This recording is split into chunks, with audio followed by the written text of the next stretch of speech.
Bom dia. Bom dia. Prazer em vê-la. Igualmente. Bom, gente, então vamos dar início à aula magna do primeiro semestre de 2025 da Fundação Souza Brasil. Estamos aqui hoje inaugurando o semestre e as atividades educativas da Fundação Souza Brasil, da ESEX e as atividades também do CEPAF. Agradeço a presença de vocês, tanto quem está presencialmente, um Quero prazer me em vê-lo, oferecer? quanto quem está Pode? online. A nossa gestão aí vai mutar as pessoas. Nós temos 145 inscritos, né, que no decorrer do nosso trabalho. Eu estou aqui representando três instituições. A Fundação Souza Brasil, que foi criada pelos psicoterapeutas que trabalham no CEPAF, que é um centro de psicoterapia, para que se perpetuasse, Guilherme, se perpetuasse a obra da Auxiliadora, que foi quem nos formou ao longo aí de mais de 50 anos. A Fundação Souza Brasil tem os direitos autorais de toda a obra da Auxiliadora. Então, ela é a responsável por esse acervo e pela divulgação desse acervo. O braço educativo operacional da Fundação é a Escola Existencial Otávio de Oliveira Brasil. E a escola a gente apelida de ESEX, que é a abreviação de Escola Existencial. Tá? E o CEPAF é o Centro de Psicoterapia. Então, eu estou aqui como professor da ESEX e também como o diretor técnico da Fundação Souza Brasil e reitor da ESEX. O tema... Só um instante. Aqui você se vê, tá? Como? Aqui você se vê para não sair da posição da Tá câmera. bom, tá ótimo. Agora, o negócio aqui parou de funcionar. Ô, Federico, eu tenho que pôr o mouse aqui em algum lugar para funcionar. Vê que a nossa acústica ficou boa, né? Porque na hora que chama, não fecha, né? A acústica tá boa. A transição dos slides, quando mexe ali, eu não sei onde que tem que clicar para poder mexer.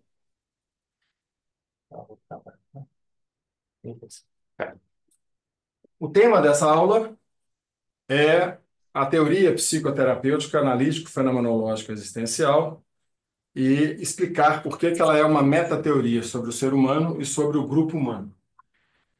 Metateoria é um arcabouço teórico que concilia diferentes abordagens, no caso do ser humano, né, da psicologia, e também da psicologia social, da maneira de compreender o ser humano em grupo, né, em sociedade.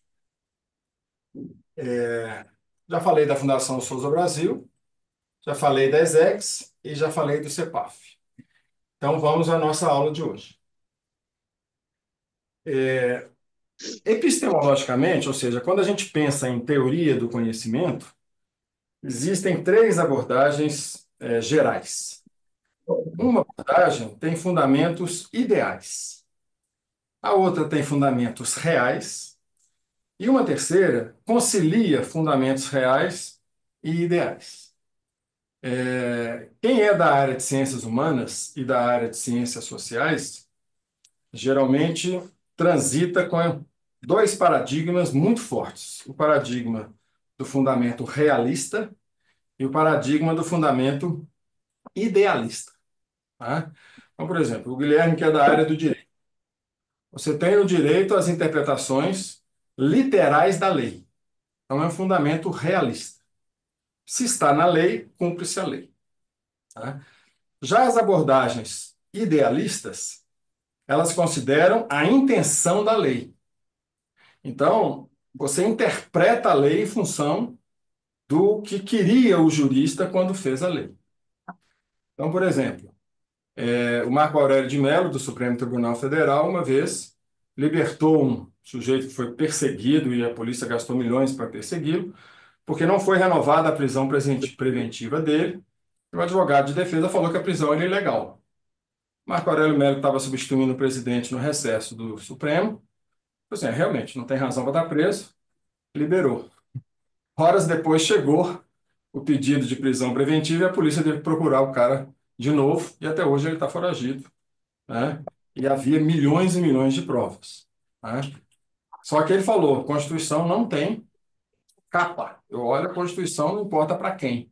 Podia ser um Zé Ninguém e podia ser o maior traficante da Terra, né? Então ele é literal, ele é realista. Vale o que está na lei. Já o presidente Supremo, que estava de férias, quando voltou, achou um absurdo, porque ele pensou, o objetivo é prender o criminoso. Você podia ter telefonado para o promotor e o promotor mandava, né? Pode entrar. Acho que não é, não sei. Aula magna? Não, não é não. Obrigada. Então, o presidente do Supremo, se não me engano era o Barroso, não recordo, ele discordou porque ele sentia, olha, o cara é criminoso, como é que você libera? O objetivo da lei é proteger a sociedade. Então, você não protegeu a sociedade vendo só a letra da lei. São dois paradigmas divergentes. Na psicologia acontece a mesma coisa. A pessoa chega e está triste. A pessoa idealista vai pensar, o que que você está simbolizando da realidade que te faz ficar triste? Então, vamos mudar a sua cabeça. É um idealista. E tem outros que falam, você está triste porque o seu organismo não está produzindo os hormônios necessários para você ter o mínimo de bem-estar. Então, você precisa de medicação para sarar desse desânimo que você está.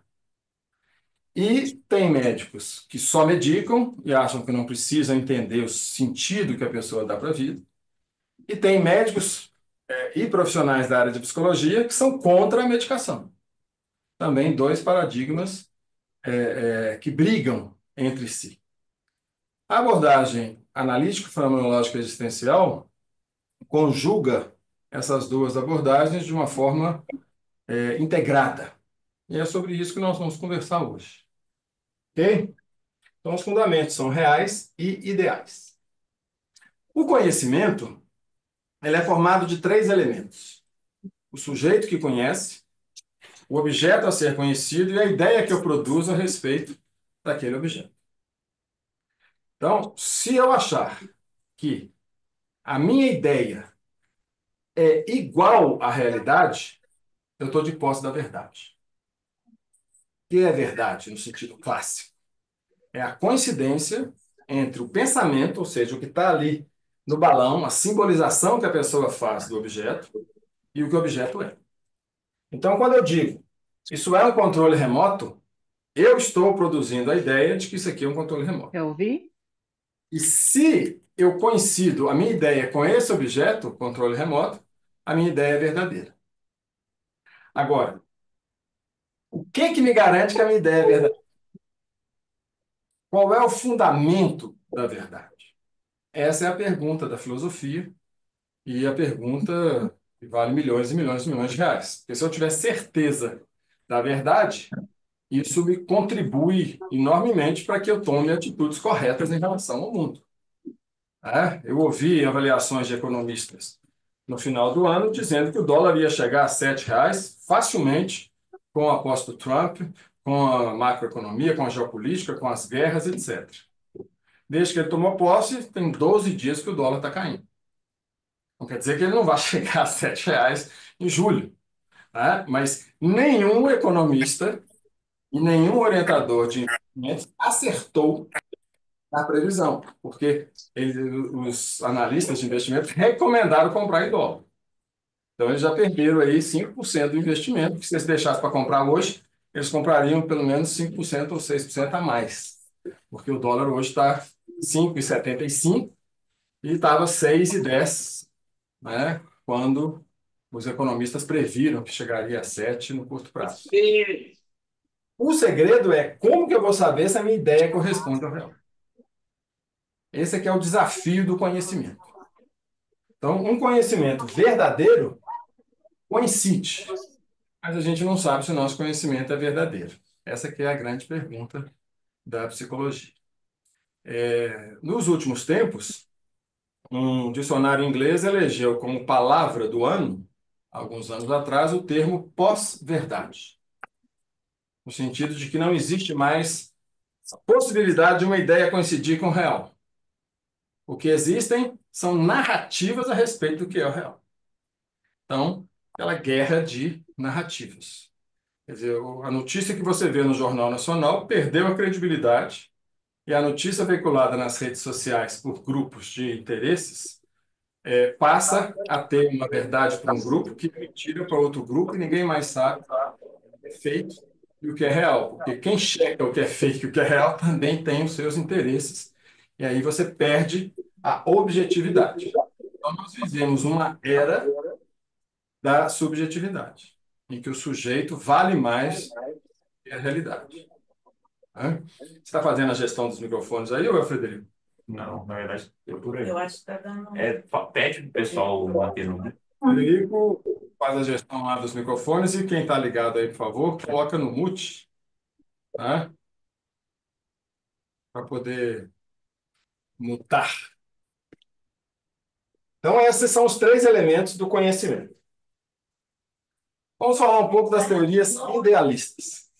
São teorias que valorizam mais a ideia do que o real.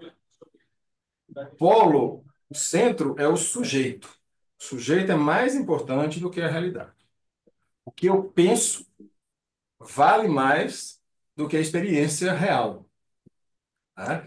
Então, se eu decido que eu sou mulher, eu sou mulher. Porque a ideia que eu tenho da realidade vale mais do que a realidade. Tá? Então, essas teorias buscam enunciar o que o objeto é a partir da minha interpretação. Nessa abordagem não existe uma verdade. Cada um tem a sua verdade. Então, se para mim o dólar vai chegar a 7, é a minha verdade. Se para você o dólar vai ficar em 6, é a sua verdade. E ponto. Ah, tá. O dólar do passado ficou em tanto. Era para a verdade falsificar a minha ideia ou a sua ideia. Mesmo assim, a gente vai argumentar que não, mas o dólar está nesse valor porque houve uma interferência externa. Eu estava de posse da verdade, porém, houve uma fala de um presidente, uma queda de um avião, alguma coisa aleatória que interferiu no meu julgamento. Então, meu julgamento estava certo. E a pessoa, às vezes, continua achando, mesmo no passado, que ela está certa porque a ideia dela vale mais. Ela não tem evidência, mas ela continua acreditando que vale a interpretação que ela faz. Então, por exemplo, as urnas são suspeitas. É a minha ideia da realidade. Você pode provar, você pode tentar. Não, eu acho que é. Pronto. Você tem direito de achar. É idealista. Tá? Essas teorias recusam a realidade do em si. O em si é a coisa. Né? E isso é uma limitação, porque o em si existe. Estamos na floresta amazônica. Caiu uma árvore. Pá! Fez um barulho. Eu ouvi o barulho e eu digo, caiu a árvore e fez barulho. Não tem ninguém na floresta amazônica. Caiu a árvore. Para o idealista, não fez barulho. Ninguém ouviu. Não existe a realidade. Ah, porque não houve um sujeito que a interpretou. Então, essa é uma limitação. Eu posso pensar que eu voo. Aí eu pulo da janela, a realidade vai falsificar a minha ideia. Porque eu não vou conseguir voar, e vou cair no chão e vou morrer. Então, tem um limite nas teorias idealistas. Mas ela está certa. Porque o que a gente vê é o que a gente interpreta da realidade. Quer dizer, não está errada. Mas ela não está totalmente certa, porque a realidade pode falsificar a minha ideia. Né? Eu acho que uma pessoa é honesta. Aí eu viro sócio dessa pessoa, essa pessoa me rouba. A realidade falsificou a minha ideia a respeito da honestidade dessa pessoa. A minha ideia estava errada. Né? Então, não dá para pensar só na ideia e negar a realidade. Aí a gente pula para as teorias realistas. que é o contrário. Só a ideia, ela decorre da experiência que você tem com a realidade. Então, a realidade vem primeiro. Primeiro vem a sua experiência, depois você produz a sua ideia. Ô, Leonardo, bom dia. Interessa Sim. aqui a causa do Vou fazer. fenômeno, não a ideia que eu produzo do fenômeno. Então, as teorias científicas, as teorias causais, elas querem saber o que provocou determinada consequência. Então, eu vou para a experiência e, para provar, para a experimentação. Ah, mas eu acho que eu sou assim porque minha mãe ficou viúva, eu perdi meu pai quando eu tinha 4 anos de idade. Tá, você interpretou que a sua dificuldade na vida é porque você não teve um pai presente, que ele morreu. As teorias realistas vão dizer, vamos pegar, fazer uma checagem, se isso realmente é causa do que você acha que é. Pode não ser. Aí você tem que ir para o campo, para a experiência. Não fica só no sujeito aqui, matutando. O exemplo é a caixa de Skinner. Skinner era um psicólogo americano que provou várias leis do comportamento fazendo pesquisas com ratinhos em laboratório. Então, eu lembro quando eu estudei na psicologia, na UFMG, eles faziam a reprodução dos ratos no próprio laboratório. A gente pegava um ratinho virgem de experiências, privava ele de beber água durante 24 horas, então ele ficava com sede, punha numa caixinha como essa, e na hora que ele entrava na caixinha, nunca tendo entrado, ele cheirava a caixinha todinha, ele explorava a caixinha todinha. E aleatoriamente, ele punha os pezinhos nessa alavanca, onde ele está com os 2 pezinhos ali na ilustração. E assim, ó. Na hora que ele faz isso, sai uma gotinha de água. Aqui está food, né? Mas lá no coisa era água. Pode ser comida ou pode ser alimentação. Aqui ele estava privado de água, o exemplo que eu estou dando. E aí, ele recebia uma gotinha de água. Aí, na hora que ele está explorando a caixa, ele bebe a água. Só que ele não fez a conexão de que ao apertar ali apareceu a água. À medida que ele continua experimentando, ele percebe que baixou a alavanca, apareceu a gotinha. Aí a gente fica lá com o cronômetro, vendo quantas vezes ele baixou e marca o tempo, e quantas vezes que ele lambeu a gotinha. Cara, depois de 2 minutos, ele tá com uma perninha na alavanca, assim, clac, clac, clac, clac, clac. Ele aprendeu que se ele der aquele estímulo, a resposta é a aguinha. Então, as teorias comportamentais tentam explicar as regras, as leis, as causas de um comportamento. E essa lei é muito observada na nossa vida. Quando você faz algo que produz um estímulo gostoso, a tendência é você repetir aquilo que produz o estímulo gostoso. Não é? Quer dizer, eu não gosto de correr. Aí um amigo meu me chama para correr. Eu corro e falo, gente, como é bom. Me deu um bem-estar. Bom de novo, vão. Por quê? Porque eu achei bom. Agora, se eu vou correr e morro de calor, eu não quero correr nunca mais. O estímulo aversivo também inibe uma determinada causa. Essa caixinha tem lá um chão que você pode dar um estímulo elétrico. Se você quiser inibir um comportamento, você pune aquele comportamento. O castigo e a recompensa é o que a gente faz com as crianças. É como a gente adestra os animais e é como as empresas fazem para todos baterem as metas. Você bate a meta, você é recompensado. Você não bate a meta, você é punido. Você perde o emprego. Quer dizer, continua funcionando. Isso funciona. Mas individualmente isso também funciona, né? A gente também faz isso com a gente. Faz o tempo todo. Uma vez, um colega meu, de sala de aula, do professor lá da PUC, a gente estava no intervalo, eu fui servir um café, perguntei, quer um cafezinho? Ele falou assim, não, parei de fumar. Eu disse, não, peraí, cara, estou te oferecendo um cafezinho. Não, o cafezinho é antecedente de eu querer fumar. Como eu parei de fumar, eu não tomo mais café. Quer dizer, na hora que ele percebeu que uma coisa facilita a outra, ele parou com o que facilita, porque ele não quer a outra. Ele conheceu um estímulo que gera a resposta de vontade, que a gente chama de boca de pito, né? Um cafezinho pede um cigarrinho para quem fuma. Aí ele vai, não, não vou fazer, não vou pedir, porque já está difícil parar, ainda vou ter mais vontade. Então ele faz com ele mesmo, né? Então a gente busca o tempo todo o conforto e a recompensa e foge do que é aversivo, do que é punitivo, do que dói. Ok?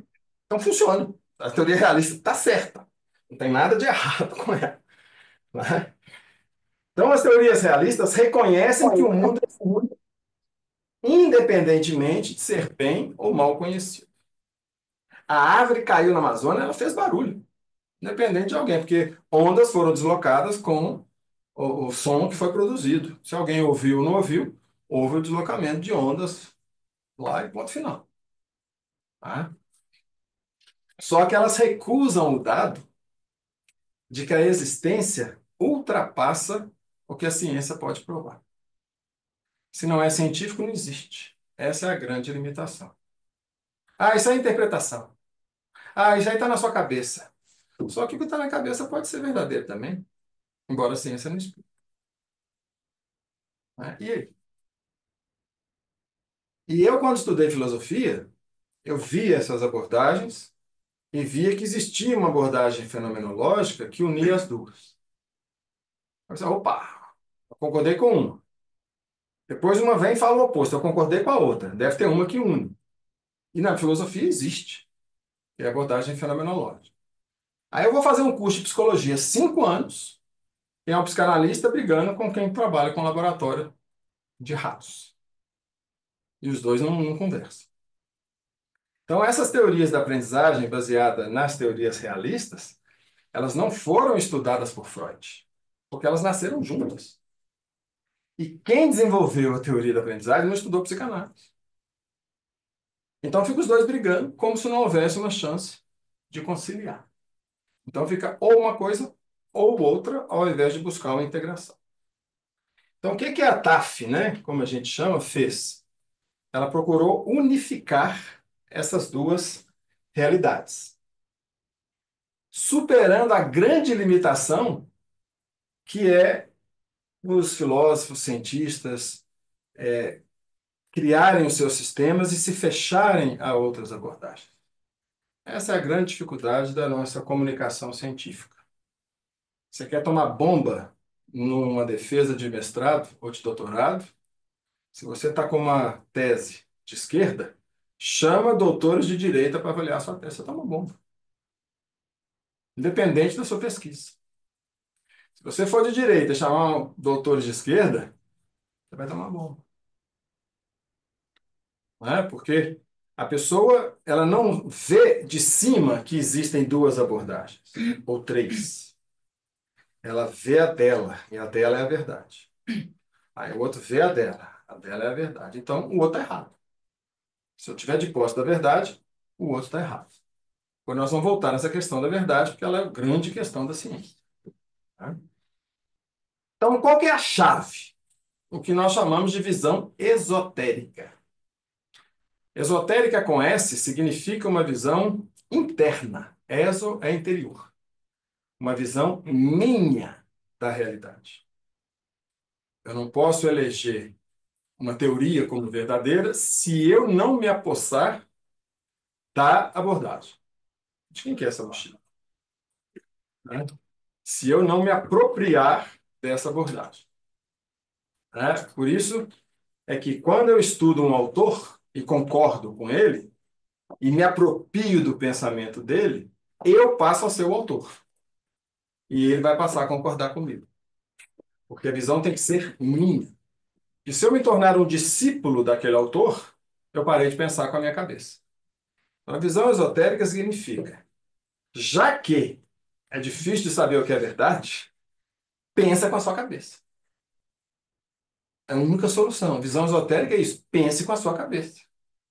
Busque as informações, critique e chegue à sua conclusão. Não seja adepto, discípulo de uma abordagem que não seja cravada pelo seu próprio senso crítico.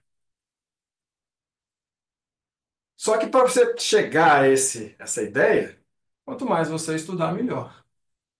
Então, busque as informações, critique e forme o seu consenso. Pode ser igual ou não, mas busque. Tá?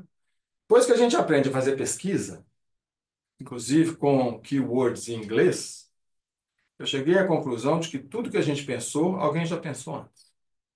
É muita ilusão a gente achar que a gente é criativo. A primeira intuição que eu tive aos 15 anos, eu fiquei deslumbrado com a minha descoberta, porque eu queria ser professor e achava que isso poderia ser um absurdo, um menino de 15 anos ser professor para ganhar menos que um lavador de carro por hora aula. Eu pensei, mas o objetivo é ser feliz, não é ganhar dinheiro. Eu quero ser feliz. Aí eu comentei com o professor da escola, como se eu tivesse descoberto o mundo. Ele falou, leia a Ética Nicômaco do Aristóteles. Ele falou a mesma coisa que você 2.500 anos atrás. Quer dizer, alguém já pesquisou, é você que não foi a fundo para saber. E tem de tudo. O Demócrito, pré-socrático, século V a.C., sexto a.C., já falava que a menor unidade da matéria era o átomo. Né? O Aristarco já dizia que o Sol era o centro do sistema solar, e não a Terra. Só que as abordagens menos hegemônicas, elas vão ficando de lado. Né? A mitologia grega até hoje é lembrada, né? Com símbolos universais. Né? Então, a gente tem que pesquisar, mas tem que passar pelo crivo esotérico, ou seja, pessoal interior de cada um. Então, o que é uma metateoria? Uma metateoria é uma teoria das teorias, que conjuga esses dois pilares, da teoria idealista e da teoria realista. Quando eu tenho uma ideia a respeito de algo, a ideia é minha, é uma interpretação, certo? Só que a realidade, ela tem o poder de falsificar a minha interpretação. Então, eu não posso achar que a realidade não existe. A realidade em si está lá. E ela tem o poder de negar a minha ideia. Eu fiquei com uma gripe muito forte e uma sinusite no final do ano, tomei um antibiótico. Aí voltei de novo com uma sinusite muito forte, tomei de novo. Aí o médico falou, 7 dias. Eu falei, mas não são 14 quando é sinusite? Ah, não, já mudou. Não precisa de 14 mais, não. Não, mas tem que ser 14, senão a bactéria fica resistente. Não, não, não. Onde passou tanto inverno lá, não é Ou possível. seja, a ciência muda. Ah, você sabe o que o ovo disse para o glúten? Liga não, glúten. Eu já passei por isso. Uhum. Porque era proibido comer ovo. E hoje os nutricionistas falam, come ovo. 3 ovos de manhã, pode comer mais 3 na hora do almoço, pra você ter energia, proteína e tal. Ah, e o colesterol? Não, não tem problema. Coma. Então, Sabe o quê? toda Ele tá aqui. essa checagem do que a gente pensa, a realidade pode falsificar. E quando ela não falsifica, não significa, tem lugar aqui, ó. Vem cá, obrigado. Quando ela não falsifica, não quer dizer que ela esteja verdadeira. Quer dizer que ela é provável. Tá? Então, também não há uma certeza absoluta. Isso é mais um motivo para que o crivo seja seu. Seja como filósofo, seja como cientista. Então, qual que é a lógica? Eu tenho que conhecer. Eu tenho que buscar o máximo de conhecimento sobre tudo que foi produzido. E a TAF não busca só na ciência, ela busca também o conhecimento teológico e filosófico. E depois a ciência sobre o ser humano e o grupo humano.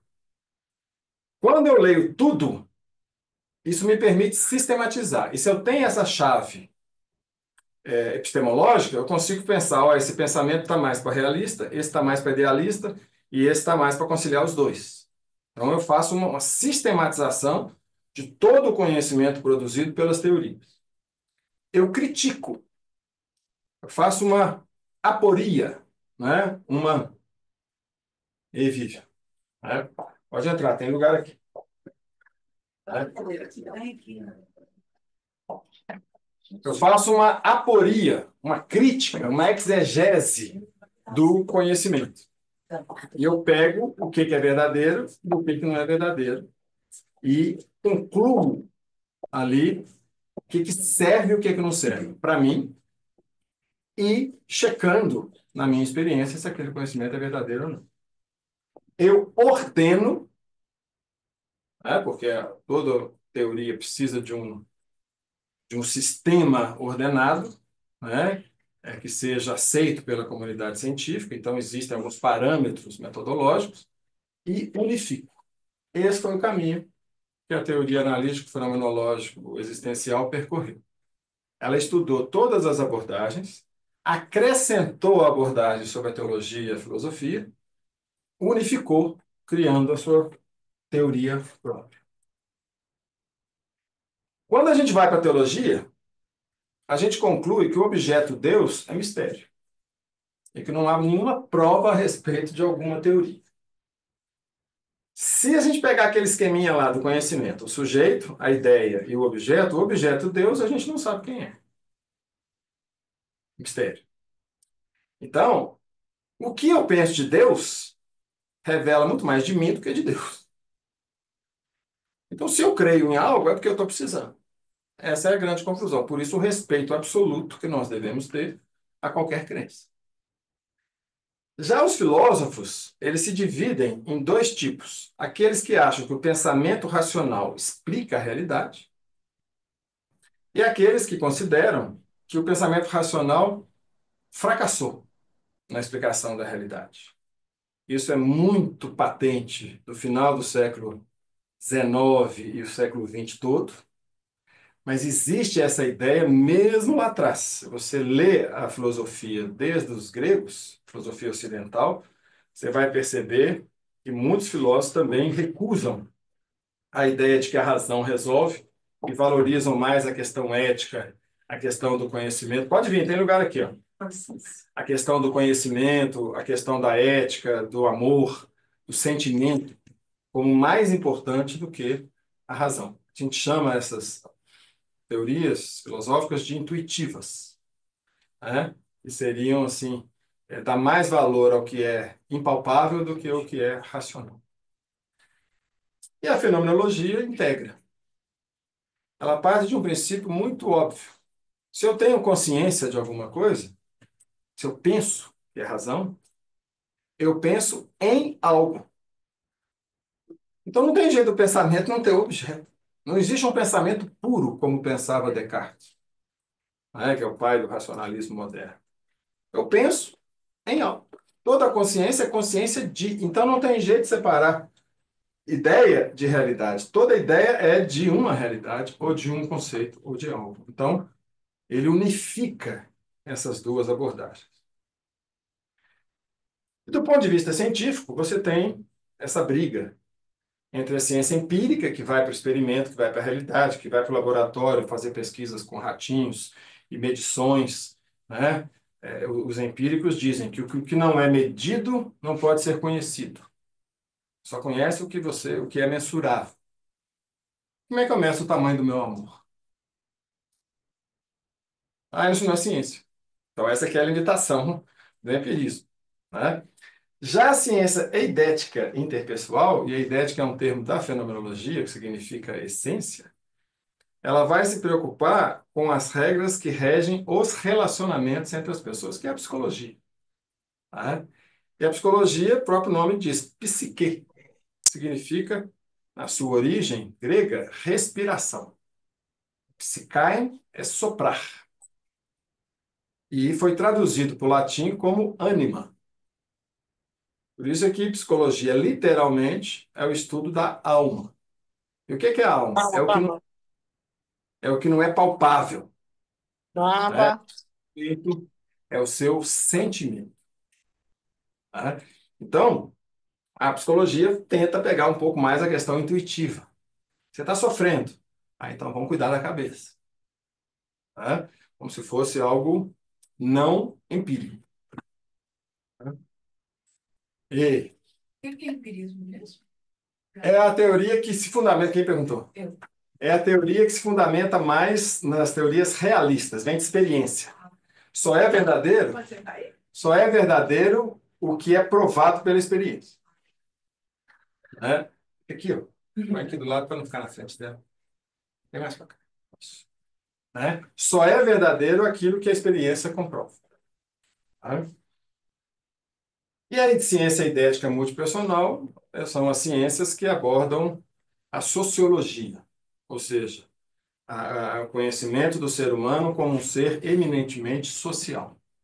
Não existe natureza humana sem considerar que a gente vive em um grupo social. Eu estou falando português porque eu nasci no Brasil. Né? Eu estou usando calça porque minha cultura me ensinou a usar calça comprida. Se eu estivesse na África, talvez eu estivesse com um vestidão aqui e uma saia. Tá? Então, é diferente, tá? Como que a gente é em função do contexto em que a gente está. Isso é inegável. Não tem como a gente achar que a gente pode abstrair o contexto em que a gente está. Tá? O brasileiro, se ele para numa faixa de pedestre, que não passa carro nenhum e o sinal de pedestre está fechado, ele olha para o lado com medo de assalto. O alemão, ele para e espera o sinal abrir, mesmo que não tenha ninguém. Ele não tem medo de assalto e ele respeita a regra. Ah, o brasileiro não respeita a regra. Mas no Brasil, a única pessoa que andou na linha, o trem matou. Por quê? Porque aqui é perigoso. Então, o brasileiro é desonesto, ele é malandro. Não, o contexto produz a malandragem, porque senão você não sobrevive, porque você não tem segurança. Ah, o brasileiro avança sinal. Rio de Janeiro, um taxista buzinou para alguém que estava parado no sinal e falou: cara, aqui é perigoso, vai embora. Aí eu falei assim: mas aqui é perigoso porque tá vendo aquela casa da polícia ali que está abandonada? Olha o tanto de furo na parede. Eu olhei e fiquei horrorizado. Era perto de uma comunidade. Quer dizer, um taxista que conhece a região sabe que ali não se para naquele sinal. Aí você vai dizer que a pessoa desrespeita a lei? Você tem que considerar isso no contexto. Ah, o menino é desonesto que colou na prova. Mas qual que é o contexto educativo, educacional que o levou a colar? Quem é o professor? O que que ele cobra na matéria? Como é que ele exige cobrança de decoreba? Quer dizer, então existe o contexto também para você analisar, né, a pessoa. Quando a gente sai dos fundamentos e vai para a teoria, né, a TAF ela produz um esquema evolutivo do ser humano desde o nascimento até a adultez velha. Ou seja, a pessoa que estuda a teoria tem um roteiro da evolução normal do ponto de vista cronológico. O que mais me causa espécie quando eu converso com estudantes de psicologia é que eles não têm uma referência do que é saúde mental. Então, como é que você trata alguém para ter saúde mental se você não tem a referência? Um médico tem a referência da saúde do corpo. Então, se você tem uma inflamação, uma febre, se você está vomitando, é um sintoma de que tem alguma coisa que não está bem. Então, ele sabe o que é estar bem. E ele avalia as perturbações. Se nós não tivermos um parâmetro teórico do que é saúde mental, a psicoterapia vai ser bate-papo, sem nenhuma referência. E o que é saúde mental? Saúde mental é o seu bem-estar total. É você estar com o seu corpo em paz, equilibrado. Então, envolve o bem-estar físico. É você não ter conflito. Por exemplo, eu estou aqui hoje, não há conflito. Eu estou inteiro aqui. Se eu estiver aqui preocupado, onde que eu estacionei minha bicicleta, o meu carro, se eu estiver preocupado com um telefone que eu tenho que responder, com alguma outra coisa, eu não vou estar inteiro. Então, eu não estou pleno, não estou feliz. E envolve um bem-estar espiritual, que é a sensação de que minha vida tem um significado total. A paz que a felicidade proporciona é isso. Eu estou fazendo o que eu penso e eu estou pensando o que eu faço. Isso gera essa paz. E não é uma utopia, não, porque é justamente a síntese dessa ideia do conhecimento. Eu posso até estar errado, mas quando eu penso e a minha ação coincide com o meu pensamento, eu estou em paz. Aí a realidade prova que eu estou errado, eu entro em conflito, eu vou buscar essa harmonização novamente. Pode ser que a realidade mude, eu posso fazer um exame e descobrir que eu tenho câncer, então minha ideia vai ficar toda bagunçada, até eu me adaptar a realidade que eu vou ter que tratar meu câncer. Ou a realidade pode falsificar a minha ideia e eu precisar modificar a realidade para adequar ao que eu penso. O que diferencia o mental do emocional? Mente é pensamento, né? Quando eu falo mental, é o meu pensamento. A emoção, ela é, por definição, orgânica. Você não manda na sua emoção. Então, a principal diferença é isso. A saúde mental é a minha capacidade de pensar corretamente a realidade e pensar corretamente a minha realidade. Você faz conscientemente. Você tem que ter um pensamento reto e consciente. A emoção, ela é hormonal.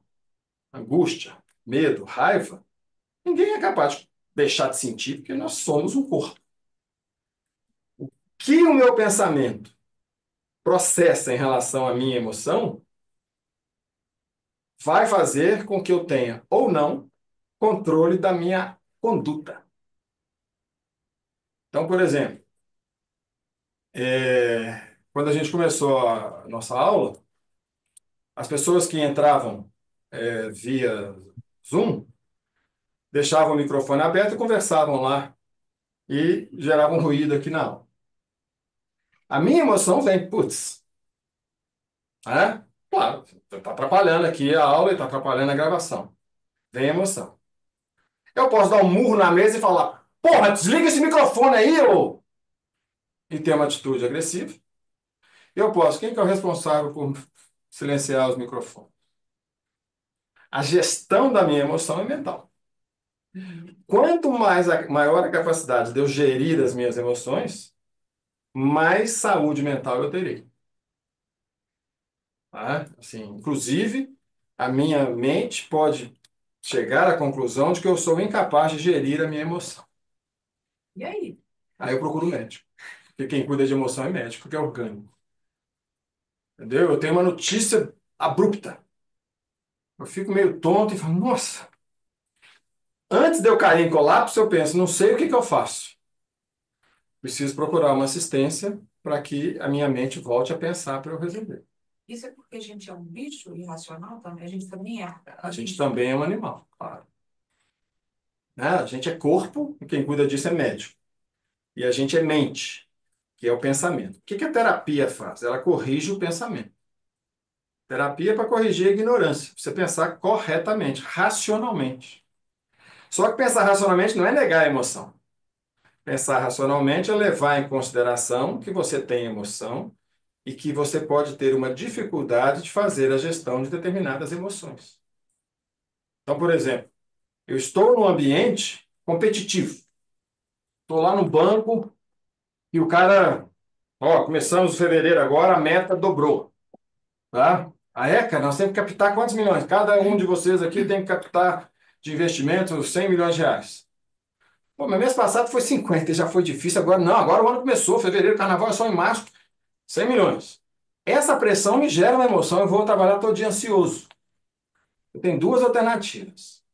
Ou eu administro a minha ansiedade e entro no jogo, ou eu falo, eu não aguento a pressão, eu vou trabalhar num ambiente menos competitivo. Vou trabalhar numa ONG, né? Que as metas são dialogadas democraticamente, não impostas de cima para baixo. Eu vou construir a minha empresa. Eu ter a minha própria gestão de investimentos. Eu vou tomar a decisão que me deixe mais harmônico. Porque se eu penso uma coisa e vou para um ambiente que é o contrário, eu não vou estar feliz. Se eu estou com fome, eu não vou estar feliz. Porque, né? Então é corpo, mente e espírito. Ok? Então a emoção é orgânica. A emoção ela é do corpo. A única emoção que não é orgânica e que é uma elaboração racional, por incrível que pareça, é o amor.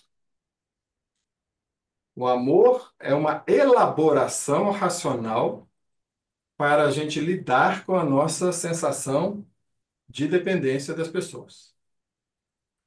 Um amor como emoção, não. O amor é um sentimento elaborado. Ninguém sente assim, amei.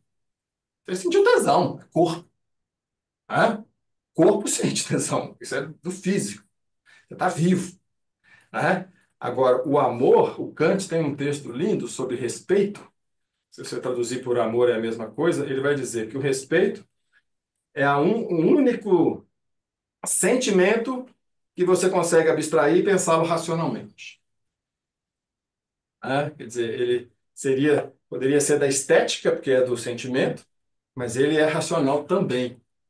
Porque você sente amor, né? Então está em você, mas é uma elaboração racional do respeito que eu tenho a você ser quem você é. E isso eu posso elaborar. Tá? Então a mente precisa mandar na nossa conduta. Isso é saúde mental. Ela não manda no que a gente sente. Então eu ter domínio de mim mesmo é saúde mental. Tá? Então a teoria apresenta essas fases da evolução, que correspondem, muitas delas, ao que o Freud estabeleceu, né, a que a psicologia do desenvolvimento estabeleceu, ao que o Piaget estabeleceu para a inteligência. Então, ela foi unificando várias abordagens, cada um viu uma parte do psiquismo, inteligência, né, emoção, consciência, moralidade, percepção, emoção e campo vivencial. E a Auxiliadora criou, né, os parâmetros de sexualidade e religiosidade em cada uma dessas fases, que são a expressão do psiquismo. A maneira como eu busco prazer, sexualidade, é a expressão do meu psiquismo. A maneira como eu busco um prazer abstrato, né, um prazer no relacionamento, na convivência, e não físico, é a maneira como é a expressão do meu psiquismo também. Então, a religiosidade é a busca do prazer abstrato na convivência, que me dá a sensação de plenitude. E a sexualidade é a mesma coisa, é a busca de prazer, só que concreto no corpo físico, na busca de plenitude. Então, a teoria se completa com esses parâmetros que a gente chama de leis particulares, que vão se modificando em cada um dos estágios da evolução. E ela acrescenta que essa evolução se dá sobre uma outra lei, que é a lei operacional da aprendizagem. Tudo que está na minha cabeça é fruto de... Né? Tudo o que eu penso ou sinto, no sentido de elaboração, tem relação com o que eu vivo ou vivi. Então, a aprendizagem é a base da minha evolução. Se a gente tivesse universalizado esse conhecimento e todos os educadores tivessem essa base, a aprendizagem das pessoas seria muito melhor. Exemplo. Eu recebo mães para orientar a respeito da educação das crianças e dos adolescentes. E tem mãe que me procura aflita, dizendo: minha filha virou mau caráter. Minha filha está mentindo descaradamente. Minha filha mente, mente, mente, ainda põe a culpa no irmãozinho. Aí, quantos anos que ela tem? 4 anos. Se ela conhecesse o esquema evolutivo do ser humano, ela ia perceber que de 3 a 6 anos, a criança, ela é farsante, ela é mentirosa, ela é fantasiosa. Por quê? Porque ela descobre uma maneira de tentar fugir do castigo.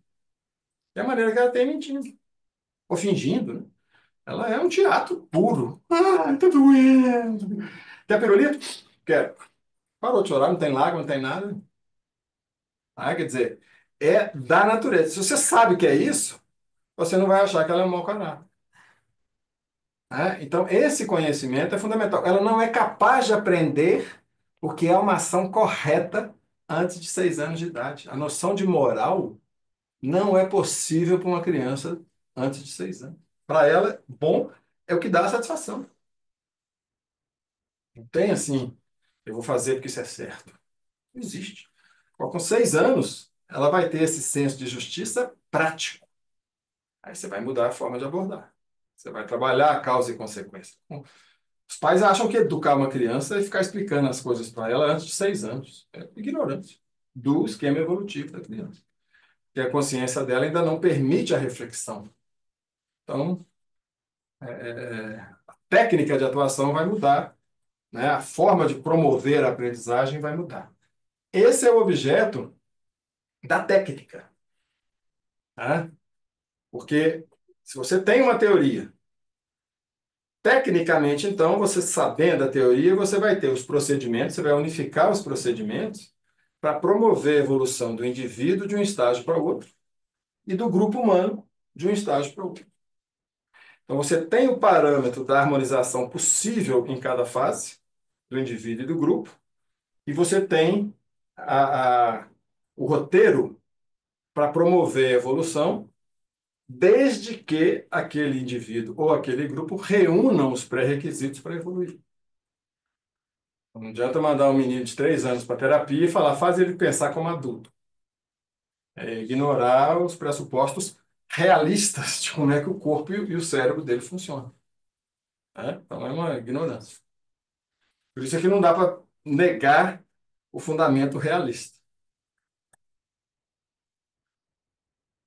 Quando eu utilizo essa técnica, que já foi testada ao longo da carreira da auxiliadora, e que a gente repete aqui, nós estamos completando em setembro 40 anos que o CEPAF foi fundado. É possível promover essa evolução de um adulto em 5 meses, acima de 18 anos. Tá? Não são todos que vão se submeter a esse trabalho. Eu preciso de avaliar as condições da pessoa para saber se ela pode organizar a mente dela em 5 meses. Porque às vezes ela chega aqui num estado orgânico descompensado, eu preciso primeiro equilibrar o estágio orgânico para depois trabalhar a mente. Senão, uma pessoa que fuma maconha, uma pessoa que bebe todo dia, não vai fazer terapia em 5 meses, porque a mente não vai raciocinar de uma forma racional. O álcool e a substância química podem alterar a racionalidade do pensamento. O ambiente em que a pessoa vive também contribui muito para esse enlouquecimento, né? Ou a falta de orientação, de senso de certo e errado, de justiça, né? Isso que você está dizendo, dessa camada inferior, que é a camada em que a criança não consegue perceber que há um tecido social que você tem que se relacionar ali. Isso precisa de maturidade, precisa de tempo, mas eu percebo que não é só as crianças. Pessoas de 40 anos têm uma dificuldade de avançar nessa camada, muitas vezes pelo ambiente em que ela vive mesmo, que pede para que ela desça um degrau, permaneça Como ali. você chama? Edgar. Edgar, quando isso ocorre, é necessário realmente que a pessoa entenda a dependência que ela tem desse ambiente e, conforme for a dependência, que ela tenha uma atitude paralela de fortalecer para poder sair daquele ambiente, porque nem sempre ela consegue sair. Eu vou pedir demissão. E depois, como é que você vai comprar o leite das crianças? Você tem que organizar uma forma de não depender. Tá? Uma mulher que não trabalha e depende do marido e o marido é agressivo demais. Quer dizer, eu vou sair de casa. Sai, a vida vira um caos. Porque não tem para onde ir, os filhos têm que ir um para casa de um, outro para casa de outro. Você desfaz todo o tecido da pessoa. Então, você prepara a pessoa para que ela tenha energia e independência para poder se livrar de um ambiente aversivo. Agora, quando a pessoa se fortalece e cria uma independência, porque só existe adultez se houver independência, que define a infância define a infância mental ou real é a dependência. E a adolescência é a contradependência, é eu lutar para não depender. E o adulto é interdependente. Então, quando há dependência, a pessoa consegue se defender de um ambiente aversivo. Ou ela pede para sair.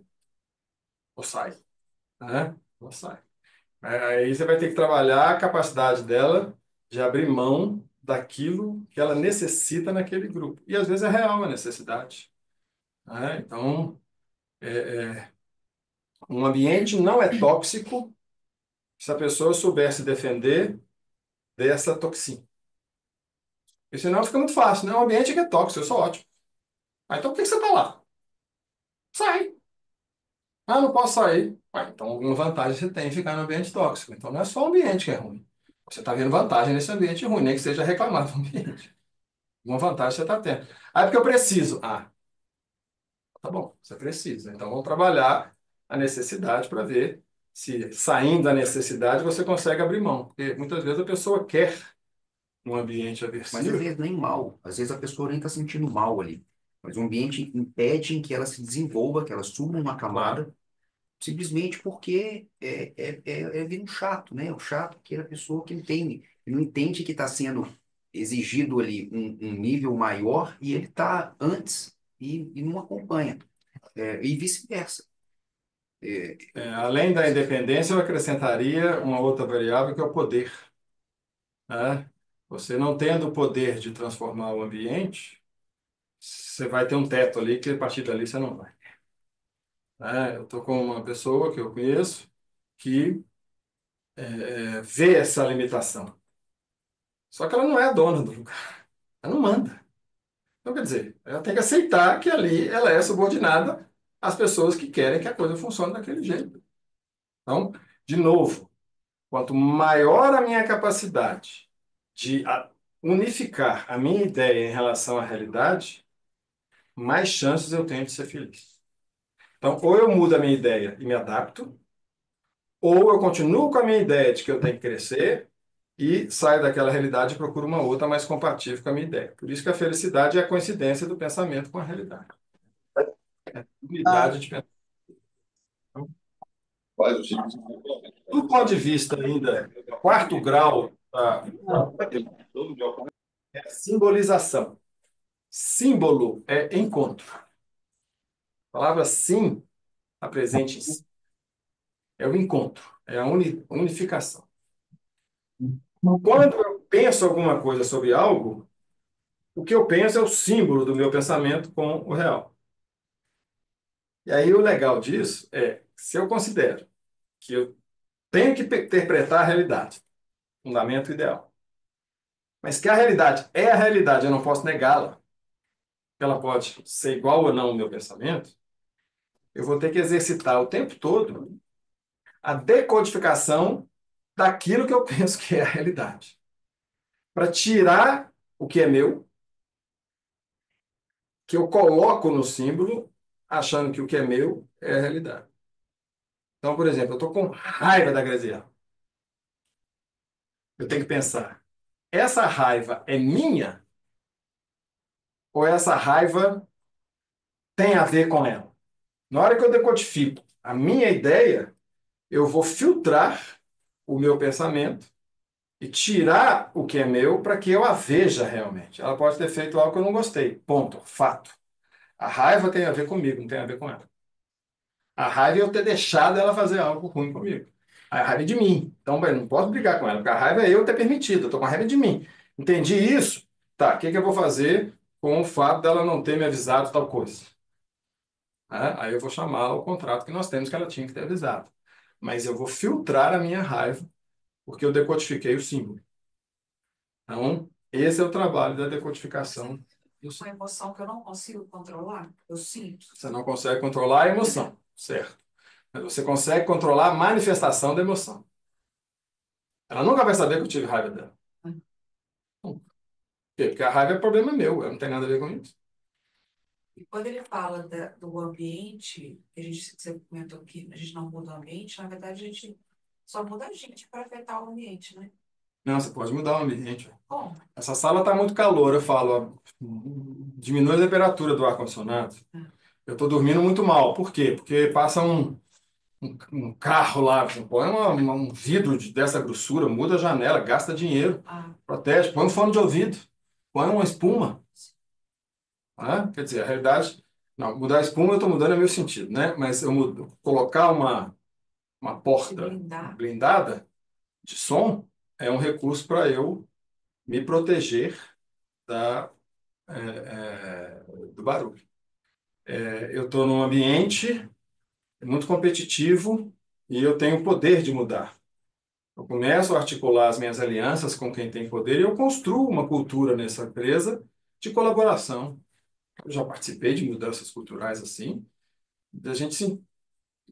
Ó, você é assado, você é assado, mas nós temos um objetivo comum. Vamos focar no que é comum e respeitar as diferenças? Então, você não gosta de escrever artigo internacional porque você não sabe inglês, mas o fulano só produz em inglês. O que vale é a produção coletiva, então foca na literatura nacional e produz em artigo de revista nacional. E você, cara, vai para ser revista A2 e A1 e tudo. Mas nós temos que ter uma publicação de tantos pontos com a soma de todos nós, internacional e nacional. Beleza? Beleza. Então eu paro de cobrar todo mundo fazer tudo e começo a ver, não, você é bom nisso, foca nisso. Vamos trabalhar como um corpo docente. Vamos trabalhar como um corpo docente. Um é braço, o outro é pé, o outro é estômago, o outro é cabeça, o outro é nariz. Quer dizer, se você consegue essa integração, você muda. Lá na PUC nós fizemos uma transformação lá no programa de administração, onde eu dava aula, e foi assim, impressionante. Mudamos alguns professores, criamos algumas regras, chamamos as pessoas às regras, e tinha gente desde PSTU até bolsonarista, e a gente convivia em função do objetivo grupal. É possível mudar a realidade, sim. Eu estou gordo, não posso comer massa. Então, eu vou entrar num programa aí com uma nutróloga, com um endocrinologista, vou emagrecer para poder comer a massa que eu gosto. Mudei a realidade, agora eu posso comer massa.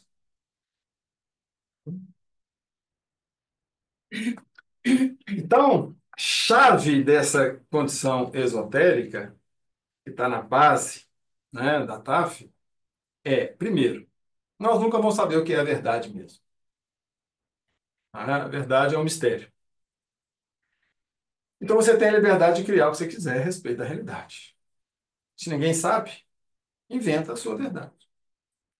Só que se você inventar a sua verdade desconsiderando a realidade, você será idealista. Agora, se você inventa a realidade e confronta a sua ideia com a realidade, você puxa a realidade para essa compreensão.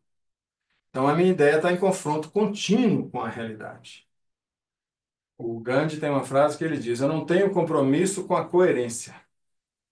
Posso mudar de ideia. Meu compromisso é com a verdade. Tá? Então, você vai... Eu pensava assim, eu estava errado. Mudei. Eu pensava assim nesse contexto. O contexto é outro, agora eu penso diferente. Qual o problema? E aí você vai adaptando. Né? E essa liberdade tem que ser total para que você invente a sua forma de viver de acordo com o que você pensa. Então, eu posso decidir ser professor e pobre, e eu posso decidir ser um professor que quer ganhar dinheiro. É da minha liberdade. Eu posso ser um médico que ganha um salário razoável, mas que não vai ficar rico, e eu posso ser um médico que quer ser dono de uma clínica para empregar outros médicos e fazer o que a clínica fazia comigo. Quer dizer, mas eu vou construir o meu ideal a partir de mim mesmo. Ah, mas o que eu penso, a realidade não comporta. Aqui no Brasil não dá, na empresa que eu estou não dá. Então adapta a sua realidade, ou vai para uma realidade que é possível, ou construa a sua realidade. Mas a liberdade é total. Então não existe um modelo de felicidade. Você vai ter feliz é aquele cuja ideia está unificada com o que a pessoa faz. E a minha ideia pode ser ter uma vida simples. A ideia do outro pode ser viajar o mundo inteiro e ficar dependendo de aeroporto e de coisa. A pessoa escolheu. Um gosta de dirigir, o outro quer morar do lado do trabalho. São formas de viver diferentes. Né? Você vê que quanto maior a condição de independência, maior a chance da pessoa construir a ideia. Quanto menos independência ela tem, mais ela vai ter que se adaptar. Né? Mas isso não tem nada a ver com buscar a felicidade, né? Tem a ver com buscar a felicidade. Né? Porque a saúde mental é sinônimo de ser feliz. Né? Porque a saúde mental se eu penso, né, mente, pensamento, se eu penso de forma adequada à realidade, a chance de eu buscar na realidade o que eu quero é muito maior do que se eu pensar errado. Então, eu vou vender um carro para você. Você é meu amigo. Eu te falo assim, não, depois a gente transfere o carro. Você já me pagou, depois a gente transfere. é meu amigo. Aí o seu carro é roubado, o ladrão atropela alguém, mata, aí a polícia vai atrás do dono do carro, que sou eu. Até eu provar que esse carro não estava comigo, que eu já tinha vendido, que foi roubado, eu estou encrencado. Então, a minha ideia da realidade é ingênua, de eu vender um carro e não transferir na hora. Então, a realidade vai me provar, transfere na hora, porque você não tem responsabilidade, nem de multa, nem de coisa. Não, a gente é amigo. Ingenuidade. Ingenuidade é desconhecimento da realidade. Pode não acontecer nada, mas se acontecer, não pode ser porque você não previu. Você pode assumir o risco. Direito seu assumir o risco. Então, enfim, a teoria unifica as abordagens a respeito do ser humano e do grupo humano por meio de uma metateoria, que é uma teoria das teorias. Perguntas? Dúvidas? Diga. Quando tu estava falando sobre a pessoa se adaptar ao o meio, puxar a pessoa para baixo, naturalmente seria razoável hipotetizar que pessoas diferentes têm capacidades diferentes de se adaptar ao meio ou fazer o meio mudar Correto. para ela conseguir ter uma vida mais favorável para quem ela é. E aí, como que você diferencia uma pessoa que tem uma maior capacidade disso de uma pessoa que tem uma menor capacidade disso? Por meio do diagnóstico de personalidade. Quando uma pessoa tem saúde mental, primeiro parâmetro para ela buscar ser feliz é ela conhecer o seu diagnóstico.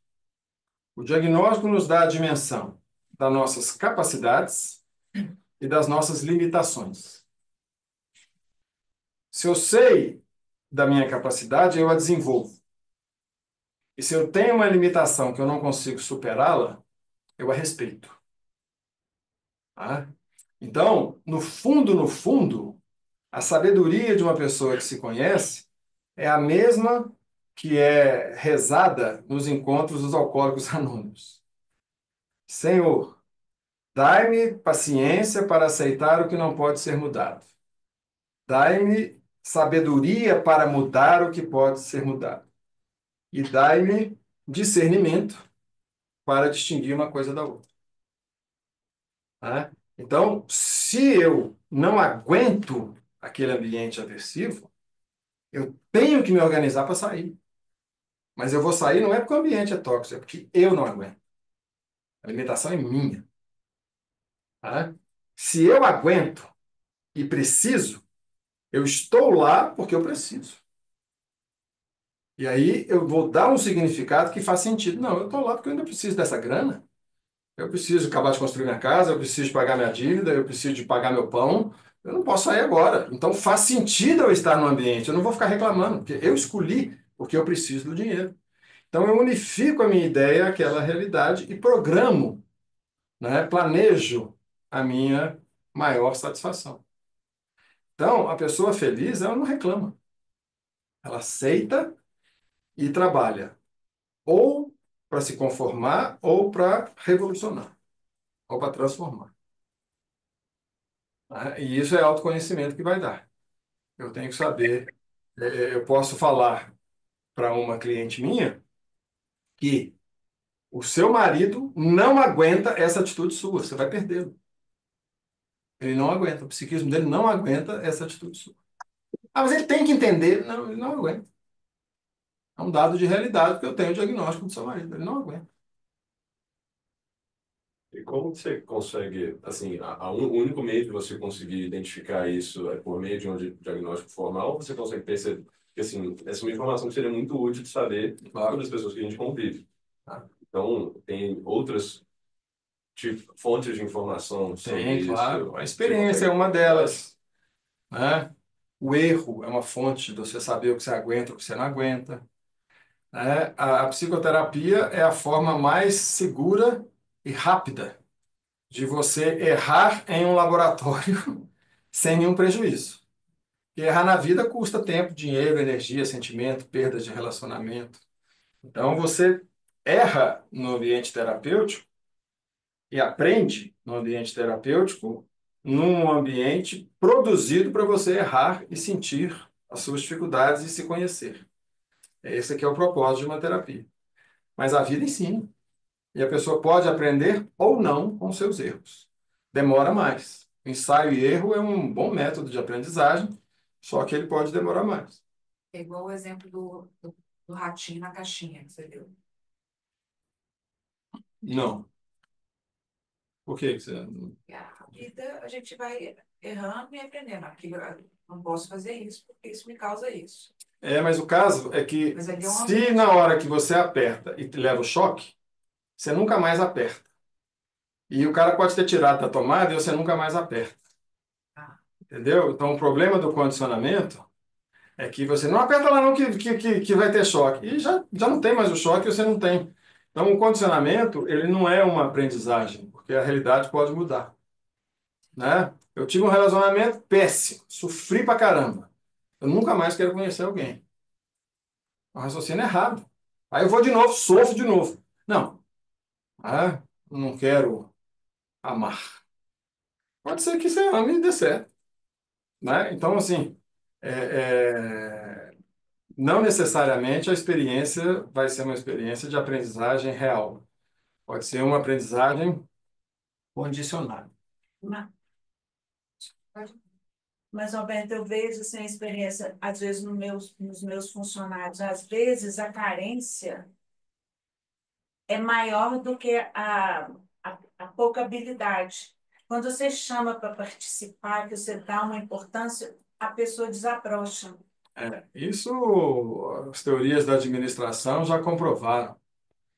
Né? Há uma experiência, Que às vezes não é a falta de habilidade, às vezes é uma é carência. uma carência do ponto de vista emocional. Né? Foi feita uma pesquisa investigando o poder da iluminação sobre a produtividade dos funcionários numa fábrica. Aí o cientista falou, ó, vocês estão trabalhando aqui, nós vamos medir a produtividade. Depois nós vamos acender a luz, com mais luz, gastar mais energia para ver se vocês melhoram. Melhorou pra caramba. Né? Aí você tá vendo? A luz influencia. E a verdade não, é que eles foram chamados ali, ó, vocês estão fazendo parte de uma experiência. E aí eles quiseram mostrar serviço. Aí tiraram a luz e continuaram produzindo, porque eles eram objeto de pesquisa. Então, assim, o ser humano é um ser carente. E na hora que você acolhe, é um outro fator importantíssimo. A motivação é básica. Né? Você tem toda a razão. E quanto mais a gente se sente parte, maior será a nossa vontade e o sentimento de pertencimento, né? O ser humano gosta de pertencer, né? Acho que no Brasil isso é mais enraizado. Acho que os ingleses são mais pragmáticos. Os alemães. Isso. E americano também. Eles têm mais senso de moral do que propriamente aquela questão Calorosa, afetiva que o brasileiro tem, né? a gente chama, a gente chama isso de, acho que o Piaget falou sobre isso, né? A quarta camada, e é essa camada eminentemente emocional, em que você busca felicidade, você não sabe o que vai te fazer feliz, né? Felicidade é um resultado, um efeito colateral de uma coisa de um acidente. Você não sabe onde é que você vai esbarrar e vai trazer felicidade. Então, buscar a felicidade é fazer buraco na água. Mas tem pessoas que ficam buscando isso. E buscando um carinho, buscando um reconhecimento, buscando alguma coisa do governo ali, achando que outra pessoa que tem que fazer por ela. E isso impede ela de desenvolver e de uma camada de avançar. Mas esse conceito No é Brasil diferente é muito- de pertencimento. A gente entra na histeria, né? Né? O pertencimento é você sentir que você faz parte de algo maior do que você. E você realmente faz parte de algo maior que você. A outra coisa é você achar que esse algo maior tem que cuidar de você. Aí é uma dependência. Né? Mas o sentimento de pertencimento é do adulto, porque eu sei que a minha ação contribui ou prejudica, né? Quer dizer, que ela afeta o entorno. Essa noção é uma noção de uma pessoa adulta. O vento tem que desviar quando passa por você. Isso para mim basta. Então você conta. Né? Se você ficar sentado numa praia sozinho, vai ver que vai fazer uma leve duna ali atrás de você, porque onde o vento passa ali, aquela areia não se desviou. Então, sim, você conta. Isso para mim basta. Eu gostaria de dar uma notícia para vocês dos cursos que a gente oferece aqui na Fundação Souza Brasil. O CEPAF é a parte psicoterapêutica. E aqui é a nossa sala de aula. Nossos cursos são híbridos. pode ser visto em casa, pode ser visto online e gravado, tem diferentes modalidades, ou presencialmente. E nós estamos com um curso aberto, que é o curso de formação na teoria, que está com 4 alunos, né? Algumas delas eu estou vendo aqui e na internet. Mas a turma só vai ser aberta se a gente tiver mais pessoas para ela ser viável. Então, eu vou fazer uma propaganda porque a gente está precisando mesmo que vocês queiram fazer o curso, né? E é esse papo que a gente está tendo, né? Só que trazendo à tona o conhecimento sobre o ser humano e sobre o grupo humano. Então, para os médicos e psicólogos, a gente chama o curso de uma formação na psicoterapia analítico-fenomenológica existencial. Para quem tem formação superior e não é médico, é um curso de especialização em relações humanas com base na teoria, né? E o início vai ser em fevereiro, se essa turma for completada. As disciplinas teóricas, o módulo 1 são os fundamentos teológicos, filosóficos e científicos, que eu expliquei aqui muito brevemente. Depois nós vamos trabalhar o esquema evolutivo do ser humano com as idades correspondentes. Depois a técnica, o que a gente faz para promover a passagem de um nível para o outro, tanto no ser humano quanto no grupo. Depois o estudo da simbolização, como é que a gente aprende a decodificar os símbolos. E se encerra no módulo 5 com o método, com a matéria de metodologia. Muitos de vocês já fizeram a parte prática no CEPAF, que são os graus, que vai até grau 5.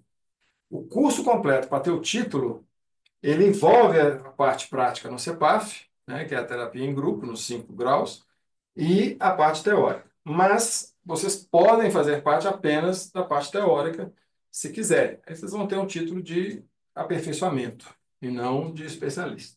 Tá? Para a especialização, também precisa do trabalho de conclusão.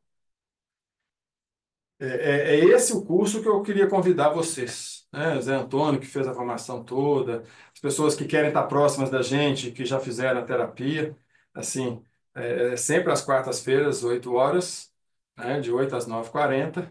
Então, fica aqui o meu convite, eu vou ficar aqui depois para a gente conversar sobre. Mas, por exemplo, para mim, eu já fiz até o G4. Seria melhor fazer um G5 ou esse curso? Tanto faz. Você pode fazer o módulo 1, e quando você achar melhor fazer o módulo 4, pode fazer concomitantemente. Um Aí, tanto aprofundamento do faz. conhecimento que eu tive lá. Lá, a matéria-prima é você. Então, você está trabalhando você à luz da contribuição teórica de cada grau. Aqui, você vai receber as aulas e vai fazer as perguntas que vocês fizeram aqui. Então, a aula é mais ou menos como eu dei aqui hoje para vocês. Hoje é uma aula inaugural, né, do módulo 1. Quer dizer, essa visão geral que a gente dá no módulo 1 é essa aula, que eu expliquei toda a teoria. E expliquei cada um dos módulos. Então, né, seria como se fosse a aula inaugural do curso. Aí o aproveitamento para você vai depender das perguntas que você faz, como as perguntas que foram feitas aqui. Tá? Mas não é terapia. Qual que é o preço? Da parte teórica, o curso, você contrata os 5 módulos, né, que são 5 semestres. São 30 meses. E terminado um módulo, automaticamente você está inscrito para o módulo 2. Se você não quiser fazer o módulo 2, você pode trancar. Você vai pagar 6 mensalidades. Se muita gente trancar, vocês nos dão o direito também de dizer que a turma não vai acontecer, porque ela tem que ser viável do ponto de vista econômico. Então, cada mensalidade, o valor é R$ 1.500. E se a pessoa fizer a formação completa, seriam 30 pagamentos desse valor, né, reajustados anualmente por alguns. Agora, o trancamento pode acontecer no fim de cada módulo. Tá? Então, há outros cursos. A Arte de Educar, que é um curso de 8 horas aula para orientar pais e mães acerca da evolução e das fases, do que se esperar, o que não se esperar das crianças e dos adolescentes até de 0 até 18 anos. Nós vamos abrir uma turma em maio, que vai ser híbrida também, presencial com internet. As aulas ficam gravadas, todas elas, para que a pessoa que não possa vir à aula assista o vídeo da aula. Um outro curso, a interpretação dos sonhos à luz da psicoterapia analítico, fenomenológica e existencial. É um curso de 20 horas aula, são 10 encontros de 2 horas aula cada um, e a previsão de início é 24 de fevereiro, tá? Na segunda-feira, de 2 às 3h40. Aí é um curso para aprender interpretações, é bem divertido. Existe um curso online, A Arte de Educar a Criança. Aí eu vou deixar para vocês o QR Code, para quem quiser buscar, né, na internet. É uma parte do curso A Arte de Educar, só voltado para criança de até 12 anos. As aulas estão gravadas, tem aulas de perguntas e respostas, né? Então está um curso bem dinâmico. E um outro curso, Construção do Caráter e Felicidade, a contribuição da teoria psicoterapêutica, analítico, fenomenológica e existencial para a paz. É um curso de 31 aulas e 7 seminários, né? Esse mais robusto, estou vendo aqui algumas pessoas que participaram, que fizeram, né? E também está aí à disposição. Esse é online, vocês veem as aulas no momento que quiserem, todo online, não tem presencial. O Otávio é o nosso gerente aí que cuida dessas informações. Levanta a mão aí, Otávio, pessoal de casa de bem. Eu não estou aparecendo pessoal de casa, né? Ah, Mas não? Ah, ué. podem ficar. Não, a câmera tá de lá, mas podem ficar à vontade de me mandar mensagem. Esse é o número da fundação e eu responderei lá qualquer dúvida. Ótimo. Tá? Bem, temos aí alguns minutos aí para esclarecer dúvidas.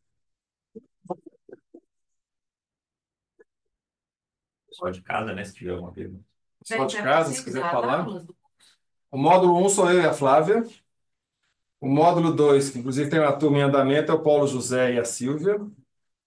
A gente sempre tem 2 professores, né, em cada turma. O terceiro, a técnica, é a Silvia e o Gustavo. O quarto é a Márcia. E aí o assistente varia. E o quinto sou eu de novo. A metodologia, eu volto com essa explicação um pouco filosófica sobre o método existencial e os métodos. E dou uma revisada na parte teórica, técnica e simbolização para sistematizar o conhecimento adquirido.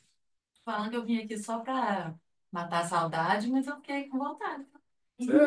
Assim, sempre bom ter você por perto. Eu tô aqui Né? toda semana, não. Sempre bom. Agora é assim. Pois é. Assim, a gente... a experiência que a gente tem, nós já tivemos quantas turmas de... Tadeu, pode falar para nós aí, Tadeu, quantas turmas de módulo 1 nós já tivemos? Do curso de especialização? Tenho a impressão que 20, 25. E o que a gente ouve é a coisa mais engraçada, porque a pessoa faz a terapia, e geralmente o público que faz o curso... Agora foram 22 turmas. 22 turmas, né? A pessoa faz o curso e fala assim, gente, agora que eu estou entendendo o G1. É por isso que eu tô pensando. Como assim? Não, agora que caiu a ficha. Aí faz o G2, não, agora que eu estou entendendo tudo. Aí faz o G3, gente, cada semestre a pessoa vai numa camada diferente assim, entendendo. E eu falo assim, você lembra que você falou a mesma coisa no semestre passado? Porque você vai lembrando do que aconteceu lá. E quem não fez a parte prática tem acesso a uma informação, vamos dizer assim, como alguém disse, né, que, né, assim, é um instrumento poderosíssimo, porque vocês vão perceber, à medida que vocês conhecem a teoria, que muitos adultos têm um comportamento infantil. Né? Então, esse adulto que espera que o Estado proveja, cuide dele, ele fala assim, não, o Estado tem que cuidar de mim. É o raciocínio de uma criança que fala, mamãe tem que encher a geladeira. Ela não consegue buscar. Então, é um raciocínio infantil. Tá? Agora, eu quero contribuir em encher a geladeira de todo mundo. É um pensamento adulto. Quero colaborar com a minha atuação para todo mundo. Estou vendo ali que o Alexandre quer falar, levantou a mão. Tem a palavra, Alexandre. Bem-vindo. Bom dia, professor. Bom dia aos amigos. Professor, eu fiz aquele curso com o senhor que foi da Ética e Felicidade, né? Então, esse outro aqui seria mais ou menos um aprofundamento, esse que o senhor está propondo, que começa em fevereiro? Vamos dizer que você fez a construção do caráter e felicidade, né? Isso, perfeito. Felicidade é o nome do meu livro. É por isso que você está confundindo. Não tem a menor dúvida, viu? É um aprofundamento. Você vai rever parte do conteúdo que está lá, porque a gente explicou a construção do caráter à luz da teoria. Só que aqui é uma formação inteira. A gente não pinça só a construção do caráter, mas pinça o conhecimento do ser humano, né? Ótimo, ótimo. Então, já me coloco como inscrito. Já pode colocar aí, não tem quatro, não, tem cinco inscritos. Depois só manda a produção do senhor aí colocar, que eu já estou junto aí para fortalecer esse grupo. Ótimo. É um prazer, Xan. Qual que é o número Obrigado. mínimo? A gente precisa de 20. Acho que a gente precisa de 10 pessoas. Assim, é o mínimo. Com 8, a gente força a barra, né? Mas o ideal é que a gente tenha 10 para ter um ponto de equilíbrio, para que, se eventualmente duas pessoas saírem no módulo 2, a gente consegue sustentar com 8. Quer dizer, então 8 é o limite do limite, mas não é muito sustentável, porque depois a turma tende a ficar em prejuízo, aí a pessoa quer continuar e a gente não consegue oferecer. Então, a turma anterior do semestre passado, ela tinha 16 inscritos. Então, a gente perdeu alguns e o módulo 2 está acontecendo agora com tranquilidade e provavelmente ela vai até o final. Tá?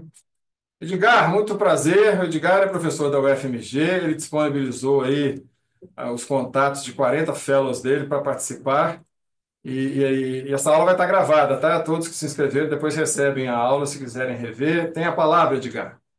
Pessoal, vou pedir licença. Tá joia. Edgar foi nosso aluno, fez toda a formação, foi o primeiro a escrever uma monografia brilhante, né? E concluir aí a formação de especialista. Diga, Edgar.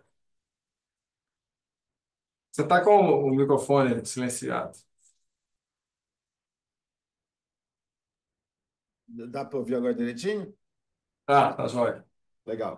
Então, Diga, assim, Devan. ouvir esse elogio do reitor da escola, eu fico muito lisonjeado, né? O Roberto realmente é uma pessoa brilhante, né? Como vocês estão vendo. E eu tive a honra de ser da primeira turma, né, Roberto, do curso de É, especialização, né? O Tadeu, que era o responsável na época, agora, assim, a parte da coordenação administrativa. isso. E eu até falei para o meu grupo, eu coordeno aqui o serviço de geriatria aqui do Hospital das Clínicas, que a monografia, né, que o TCC que eu fiz foi exatamente tentando conciliar a TAF, né, a teoria analítica, fenomenológica existencial, com a geriatria, com a abordagem médica da pessoa idosa, que a gente vai lidar com um ser humano que envelheceu, né, Roberto, mas muitas vezes não amadureceu. E com a família desse ser humano, né? O que é um desafio enorme.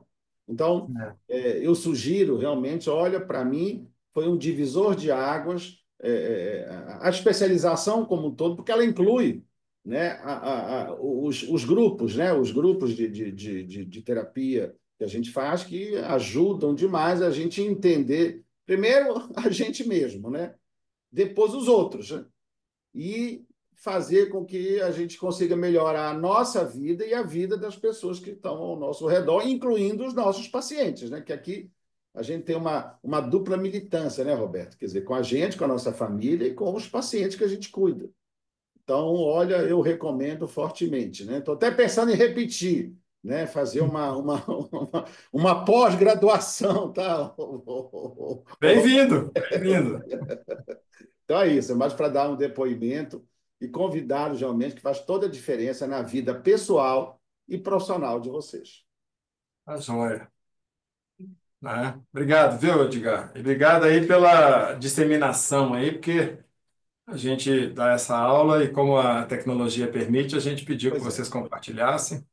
E aí depois, aqueles que não puderam participar, vocês compartilham o vídeo. Legal, ótimo. Né? Com familiares, com quem vocês quiserem. O propósito aqui da Fundação é realmente fazer chegar o nosso trabalho a outros cantos.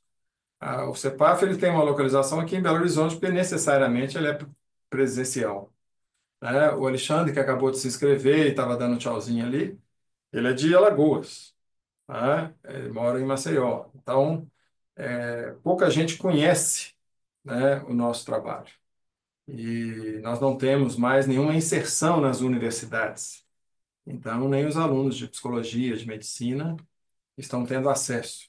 Então, mais a gente aparece, mais a gente pode dar oportunidade para quem quiser, evidentemente, buscar essa formação. O pessoal perguntou ali no chat como que faz para